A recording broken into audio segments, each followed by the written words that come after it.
علامہ اقبال کہتے ہیں میرے پاس ایک آدمی آیا، اس نے آ کر کے کہا کہ میں اپنی بیوی کو طلاق دینا چاہتا ہوں۔ میں نے کہا میں تجھے جانتا ہوں، تو نے تو پسند کی شادی کی ہے۔ کہا ہاں، اب میں طلاق دوں گا۔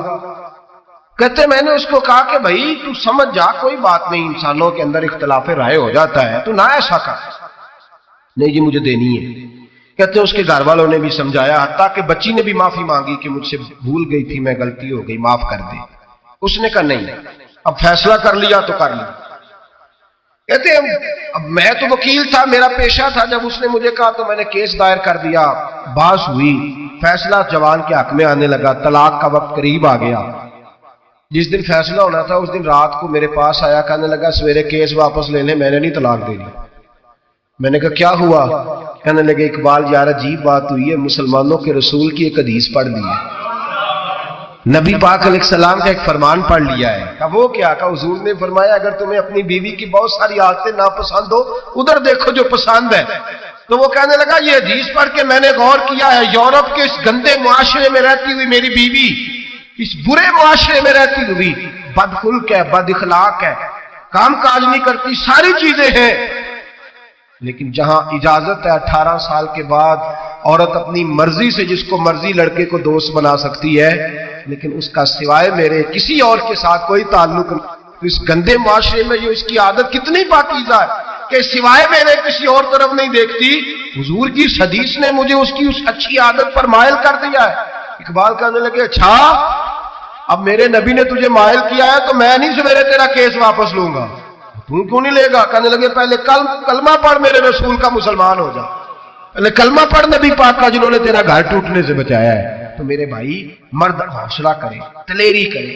اگر وہ کہے نا کہ میں صاحب بہت بڑا ایسا ہوں تو میں بہرحال یہ ٹیڑھی لکڑی ہے اس کو سیدھا کرنے کی کوشش کرے گا تو ٹوٹ جائے گی۔ حوصلے کے ساتھ، دانائی کے ساتھ، حکمت کے ساتھ مرد زیادہ حوصلہ کرے گا، معاف کرے گا، بار بار معاف کرے گا تو گھر بچے گا۔ جتنا بڑا حوصلہ کرے گا اتنا اس کا گھر بچے گا۔ عورت کے لیے کیا حکم ہے؟ اللہ خیر فرمایا۔ اب حالات اس طرح کے کہ وہ کہتی میں نے BA کیا ہوا ہے تو مجھے فارغ کر مجھے فارغ۔ اور عورت اشتعال انگیزی بھی دے لیتی ہے، اس کے لب و لہجوں میں بعض اوقات اتنی سختی ہوتی ہے، مائیں بہنیں ناراض نہ ہو، لیکن ایک شعوری بات کر رہا ہوں۔ آ کے لوگ مسئلہ پوچھتے ہیں، کہتے ہیں طلاق ہو گئی تو 3 طلاقیں دی تو کیا؟ میں کبھی ہو گئی طلاق۔ کہنے لگے جناب میں غصے میں تھا۔ میں نے کہا طلاق تو خیر غصے میں ہی ہوتی ہے، لیکن مرد غصے میں طلاق دیتا ہے، غصے میں ہی دیتا ہے، لیکن ایک سوال میرے ذہن میں ہے، مرد کو غصہ کون دلاتا ہے؟ ایسے تو نہیں تھا نا کہ ریڑی والے سے ٹکر ہوگی تو گھر آ کے بیوی کو طلاق دے دی۔ یہ تھوڑی ہوتا ہے کہ باہر اس کی جو ہے وہ موٹر سائیکل کسی کے ساتھ ٹکرا گئی تو اس نے کہا مجھے غصہ چڑھ گیا تو میں گھر آ کے طلاق غصے میں ہوتی ہے، پر غصہ کون دلاتا ہے؟ وہ بات ایسی کرتی ہے، اتنی سخت بات کرتی ہے۔ گھر کے ماحول کو ٹھیک رکھنا سب سے پہلی ذمہ داری بچوں کے لیے، اچھی ماں کا انتخاب، اچھی بیوی لے کے آنا گھر میں، یہ سب سے زیادہ اہم مسئلہ ہے۔ نہ مانے ہم، لیکن بہرحال ڈھیر ساری جگہوں پہ دولت دیکھی جاتی ہے شادی سے پہلے۔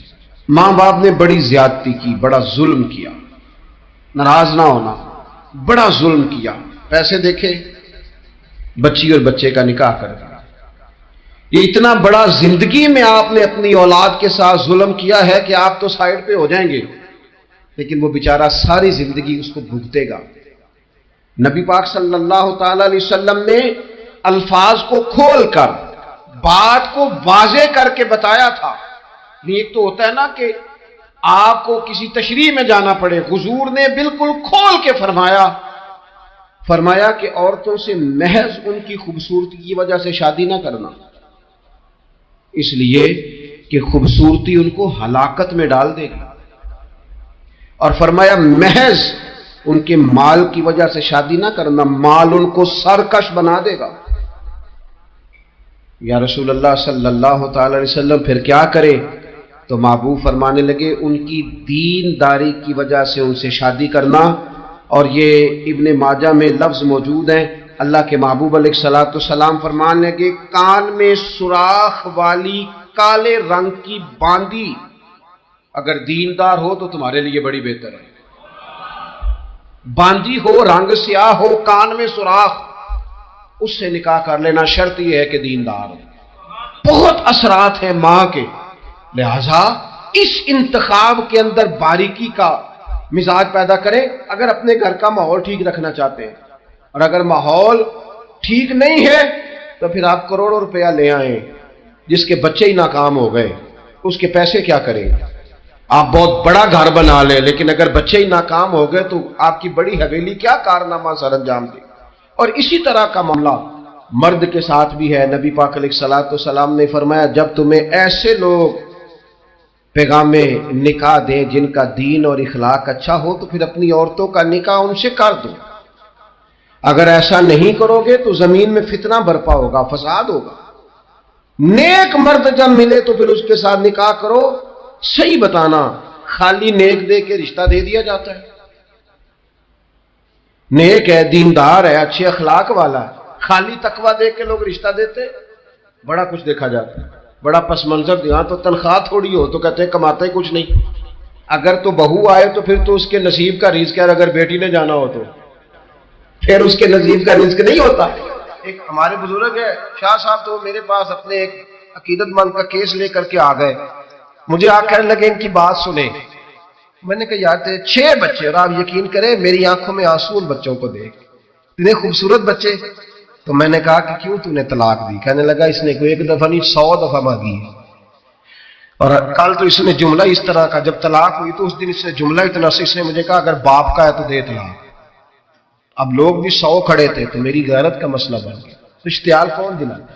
اب سنیں ترمذی کی حدیث، میرے نبی کریم سید عالم صلی اللہ علیہ وسلم نے فرمایا 500 سال لگیں گے جنت میں جانے میں۔ اتنی دور بندہ ہوگا کہ 500 سال کا سفر ہے، اتنی پہلے جنت کی خوشبو آنے لگ جائے گی۔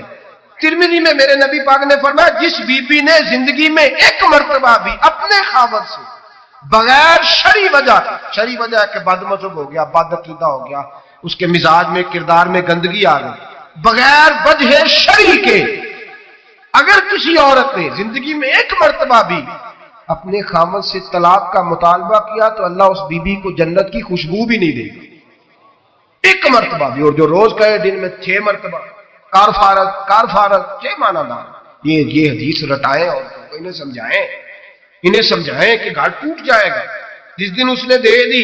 اور یاد رکھیں شیر آ گیا، کسی نہ کسی دن شیر آ بھی جاتا ہے، یہ نہ سمجھے کہ روز حوصلہ کرتا ہے تو خدا جانے کیا بنے گا، کسی نہ کسی دن شیر بس الشیطان جاسم علی قلب ابن آدم، شیطان گھر ٹوٹتا ہے، اس لیے کہ نہ مرد حوصلہ کرتا ہے نہ عورت حوصلہ کرتی، تھوڑا سا حوصلہ پیدا کرے۔ اور ہاں بیوی اگر کبھی کسی ایسی بات پر بات کرے یا اس کا مزاج ایسا ہو، طلق ہو، صبر کرے، حوصلہ کرے۔ میرے نبی پاک علیہ السلام نے فرمایا بغض نہ رکھے، حوصلہ کرے، مرد کو حکم ہے حوصلہ کرے، دلیری پیدا کرے۔ ہاں اس کی ایسی بدتمیزی، ایسی گستاخی جو حقوق و فرائض کے معاملے ہو، ماں باپ کے حق میں ہو، کوئی ایسے مسائل ہو مقدس لوگوں کے حق میں ہو، تو پھر اس کو، وہ تو ایک صحابی کی بیوی نے حضور علیہ السلام کے بارے میں نازیبا کلمات کہے تھے تو انہیں قتل ہی کر دیا تھا، قتل ہی کر دیا، وہ معاملہ اور ہے۔ لیکن اگر اس کے مزاج میں تیزی ہے، اس کی طبیعت اس طرح کی ہے تو پھر مرد برداشت کرے۔ امیر المومنین سیدنا فاروق اعظم صحابہ میں سب سے زیادہ تگڑا اور رسول پسند آدمی، غصے کے لحاظ سے سب سے تگڑے ہیں، جلدی غصہ آتا ہے۔ ایک شخص کہتا ہے میری بھارے تگڑے قبیلے میں شادی ہو گئی، بیوی میری بڑی سخت تھی، اس کے لب و لہجے میں بڑی سختی تھی، وہ قبیلہ بڑا مالدار تھا تو میں بات نہیں کرتا تھا۔ ایک دن میری بیوی نے بڑے سخت جملے کہے تو میں جناب عمر کے پاس آ گیا۔ توجہ ہے آپ دوستوں؟ کہتے حضرت عمر کے پاس آیا تو میں نے دروازے پہ دستک دی، بیوی کی شکایت کرنے آیا، کہتا مہربانی کریں، تو کہتے ہیں جناب عمر اندر سے اٹھے تو ان کی زوجہ بولنے لگی، کہنے لگی بس آ گیا آپ کو کوئی بلانے والا؟ ابھی 5 منٹ نہیں ہوئے تھے آپ کو آئے، سارا دن آپ مسجد میں رہتے ہیں، ساری رات آپ چہرے پہ نقاب ڈال کے گلیوں میں گھومتے ہیں، اتنی ڈیوٹی آپ کرتے ہیں، گھر یہ میرا اکیلی کا ہے، بچے میرے تنہا کے، آپ کو کچھ خیال ہونا چاہیے، کچھ توجہ کریں۔ وہ شخص کہتے ہیں وہ بی بی بولتی رہی اور جناب عمر ہنستے رہے، اور ان کی مسکراہٹ بھی میں سن رہا تھا۔ جب آپ بہت زیادہ مسکرائے نا تو وہ بھی مسکرانے لگی، زوجہ بھی مسکرانے لگی اور کہنے لگی اب کیا کہتے ہو؟ تو جناب عمر کہنے لگے کیا یہ رہا ہوں کہ اگر تیری بات ختم ہو گئی ہے تو میں جاؤں، اور اگر ہے تو میں کھڑا ہوتا ہوں، سنا لے کوئی اور بھی ہے تو۔ یہ بات کہہ کے باہر آئے نا جناب سیدنا عمر فاروق، تو وہ شخص کھڑا تھا، آپ نے فرمایا کیسے آئے ہو؟ کہنے لگا حضرت جی میری ایڈی تو نہیں ڈاڈی، میں تو آیا تھا اپنی بات کرنے، تو یہ تو لفظ زیادہ سخت ہے، وہ اتنی سخت نہیں ہے جتنی یہ ہے، ذرا قبیلہ سخت ہے، تو میں شکایت کرنے آیا تھا، تو یہ تو آپ کا معاملہ بھی اسی طرح کا ہے۔ جناب عمر کا جو جواب ہے بڑا قیمتی ہے۔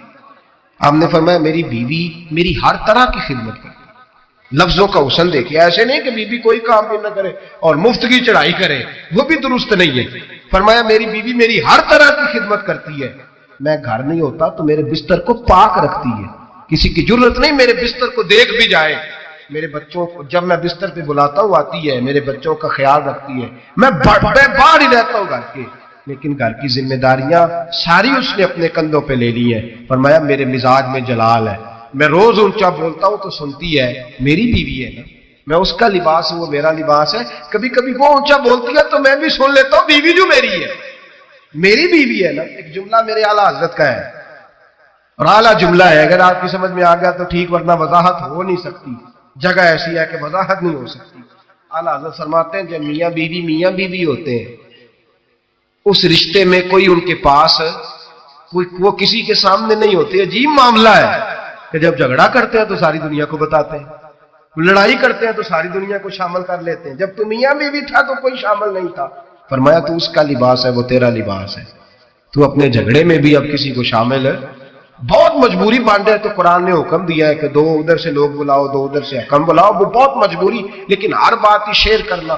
اب آخری بات سن لیں اس عنوان پر کہ گھر کیوں ٹوٹتا ہے۔ ایک تو یہ کہ حوصلہ نہیں کرتے میاں بیوی، اور جو صاحب کہتے ہیں نا میرے اندر کوئی حوصلہ نہیں، وہ پھر اس طرح کرے روزے رکھے شادی نہ کرے، اس لیے کہ یہاں تو بہرحال کچھ نہ کچھ حوصلے کی گنجائش ہے، رکھنی پڑے گی تب یہ نباہ ہوگا، ورنہ یہ ممکن بڑے بڑے سیانے بندوں کو یہ کام کرنا پڑتا ہے۔ حضرت ابو الحسن کی بات میں اکثر سنایا کرتا ہوں، بڑی دور سے مرید ملنے آیا تھا، بڑی دور سے، دروازے پہ دستک دی، وہ کہتا ہے میں سینکڑوں میل کا سفر طے کر کے آیا دروازے، اور یہ بات اتنی خوبصورت ہے، مجھے اس واقعے سے اتنی دلچسپی ہے کہ 2 سال پہلے رمضان کا ایک درس تھا، تو ایک صاحب کہتے ہیں میں آپ وہ بات بیان کر رہے تھے تو میں سٹام لینے آیا تھا ککڑ سے بیوی کو طلاق دینے کا، آپ بات کر رہے تھے تو میں نے یہ بات سنی، بس میں نے سمجھا میری بات کر رہے ہیں، سارے مجھے کہتے تھے مان جا، میرا ساس سسر بھی منت کرتے تھے، میں نہیں مانتا تھا، آپ کی بات سن کے میں راضی ہو گئی، اور میں اس کو لے آیا۔ حضرت ابو الحسن کہتے ہیں بیوی ذرا مزاج کی سخت تھی، کردار کی بڑی عمدہ، پر لفظوں کی ترش تھی، تلخ جملے بولتی تھی، تو مرید ملنے آیا بڑی دور سے، بستا دروازے پہ دستک دی، کون ہے؟ کہا میں حضرت کا عقیدت مندوں ملنے آیا ہوں۔ تو اس نے کہا کہ وہ کسی جنگل میں اللہ اللہ کر رہا ہوگا، تو بھی ویلا ہی ہے جس طرح وہ ویلا ہے، فارغ ہے بالکل، تو بھی اسی کی طرح کا، کہیں جنگل میں ہوگا وہ ہو کرتا، جا تو بھی بیٹھ جا پاس جا کے، سارے فارغ اسی کے پاس بیٹھے رہتے ہیں۔ حضرت ابو، اور یہ کون ہے؟ محمود غزنوی کے پیر ہے، محمود غزنوی کو کرتا دیا، کہا مشکل پڑ جائے تو میرے کرتے کے وسیلے سے دعا کرنا، اللہ حل کر دے گا۔ محمود غزنوی کہتا ہے سومناتھ کے مندر نہیں فتح ہوتے تھے، جب میں تھک گیا حملے کر کر کے تو میں نے اپنے پیر کا کرتا سامنے رکھ کے دعا مانگی، فتح ہو گئی۔ رات کو حضرت ابو الحسن خواب میں ملے، فرمایا تو نے قیمت نہیں ڈالی میرے کرتے کی، بس فتح مانگی۔ کہا حضور پھر؟ فرمایا میرا کرتا رکھ کے کہنا تھا یا اللہ سارے ہندوؤں کو مسلمان کر دے، اللہ نے مسلمان کر دینا تھا۔ اتنا بڑا شخص، اور گھر میں آ کے دستک دی تو بی بی کہتی ہے کون ہے؟ کہا ملنے آیا تھا، تو بھی فارغ ہے؟ اس نے کہا جی میں تو بڑی دور سے آیا ہوں۔ نے کہا وہ جنگل میں ہوگا، کہا ہو کر رہا ہوگا، تو بھی جا اس کے پاس، کرو جو دل میں آتا ہے۔ تو کہتے ہیں میں نے کہا کچھ بھی نہیں بیچارہ، جس کا گھر ہی حال کوئی نہیں، تو کچھ بھی نہیں ہے، کوئی شے نہیں، چھوڑو، لیکن اب آیا ہوں بڑی دور سے تو ملنا تو پڑے گا۔ کہتے ہیں میں نے جنگل کی طرف منہ کیا، شام ہو رہی تھی تو حضرت گھوڑے پہ بیٹھے ہوئے، شیر پہ بیٹھے ہوئے، شیر پہ بیٹھے آ رہے ہیں۔ پھر میرے دل میں خیال آیا کہ بیوی رام ہوتی نہیں اور شیر کو لگام ڈالی ہوئی، کیا بس آیا؟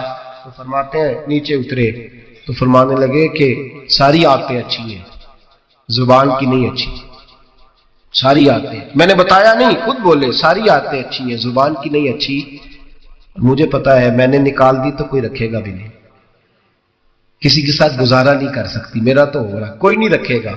فرمانے لگے میں اس بد زبان سے حسن سلوک کرتا ہوں، اللہ نے بے زبان مخلوق میری فرما بردار کر دی، یہ جو میں بیٹھا ہوں یہ میری ریاضت کی وجہ سے نہیں، اس بد زبان سے حسن سلوک کرتا ہوں تو یہ بے زبان میری تابعدار ہے، میں نے نکال دی تو گزارا، حوصلہ کرے، دلیری پیدا کرے۔ اپنے مزاج کے اندر قوت پیدا کرے. جو بات بات پہ پھٹ پڑے اس کا ضرب کمزور ہوتا ہے. بہرحال آخری بات سنیں وہ یہ ہے کہ جو خارجی لوگ ہوتے ہیں وہ بڑا مسئلہ پیدا کرتے ہیں.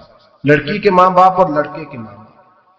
میں تو منت کرتا ہوں ماں باپ کی, منت کرتا ہوں خدا را ان کو بسنے دے, مہربانی کرے ان کو بسنے دے, ان کو وقت گزارنے دے.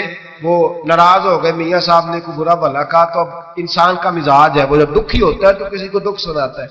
تو اس نے بیوی نے فون کر دیا اپنی بہن لاہور والی کو کہ میرا میاں ہے. تو اس نے کہا میں تو پہلے ہی ابا جی نے کیا سی یہ بندے نہیں چنگے, میرا تو میں جیسے کہتی ہوں ویسے ہی کرتا ہے. میری بہن حوصلہ کار, میں تو اس دن بھی آئی تھی تو فلانی عادت مجھے بڑی بری لگی تھی, تو میں تو تیرا گھر ہے. تو اس نے اور بارود بھر دیا, لاہور بیٹھ کے ایسی تیلی پھینکی ہے کہ ساری رات گھر جلتا رہے گا. او خدا را معافی دے دو ان کو معافی دو. تم نے تو دور رہ کے ان کو غلط گائیڈ کرنا ہے تو انہوں نے کٹھے رہنا ہے. یہی حال لڑکے کے دوست نے اپنے دوست سے کہا یار بھابھی تمہاری بات نہیں سنتی. تو اس نے کہا یار چھوڑ, تو نے کہا شادی کر لی ہے میرے والی, میں گھر جاؤں تو سانس بند ہو جاؤ, چاہے پوچھتی بھی نہ ہو سیدھے منہ سے. جھوٹ بولے گا, اس کا گھر تباہ کرے گا, حالات خراب کرے گا, چاہے روز اس کا حال اپنا برا ہوتا ہو. چاہیے کیا؟ میرے نبی کریم علیہ السلام نے فرمایا دو لوگوں کی صلح کرانے کے لیے تجھے غلط بات کہنی پڑتی ہے تو کہہ دے, اللہ تجھے اس پہ بھی اجر عطا فرمائے گا. ان کو کہے کہ یار کوئی بات نہیں, انسان کے کبھی رویے کچھ ہوتے ہیں, کبھی کچھ ہوتے ہیں, کبھی اندر کوئی ٹینشن ہوگی تیرے ساتھ, ان کو اچھا گائیڈ کرے, اس لیے کہ ان دونوں نے اکٹھے رہنا ہے, تم نے تو فطور ڈال کے نکل جانا ہے. میرے نبی پاک علیہ السلام کی حدیث سنیں, حضور نے فرمایا لعنتی ہے وہ شخص جو مرد کو عورت کے خلاف اکساتا ہے اور عورت کو مرد کے خلاف اکساتا ہے. وہ لعنتی ہے, وہ کوئی بھی, مائیں بھی اور باپ بھی اور بہنیں بھی, سارے اس بات کا خیال کرے, غلط فکریں دماغوں میں نہ چھوڑے. آپ اپنا گھر بسائیں گے, سائڈ پہ ہو جائیں گے, یہاں تباہی اتر جائے گی.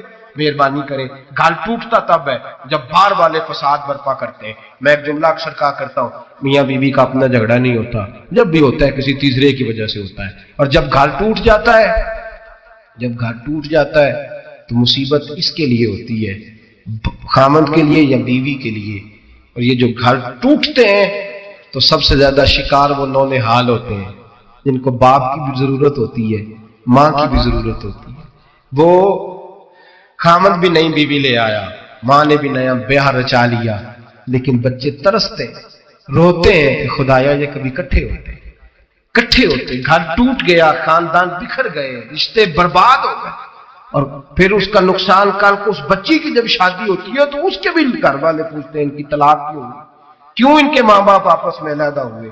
کہاں تک اس گھر کے ٹوٹنے کا اثر جاتا ہے, کہاں تک یہ تباہی اترتی ہے. میرے نبی کریم علیہ السلام نے گھر جوڑنے کا حکم دیا, فرمایا طلاق دینا جائز ہے پر اللہ کو پسند نہیں. خدا را اپنے تصورات کے اندر روشنی صحیح پیدا کریں, سوچوں کو درست کریں, حوصلوں کو بڑا کریں, شریعت کے بتائے ہوئے قاعدے اور ضابطے کے مطابق چلیں, اپنی زندگی اعلیٰ ظرفی کے ساتھ گزاریں گے تو آپ جڑیں گے.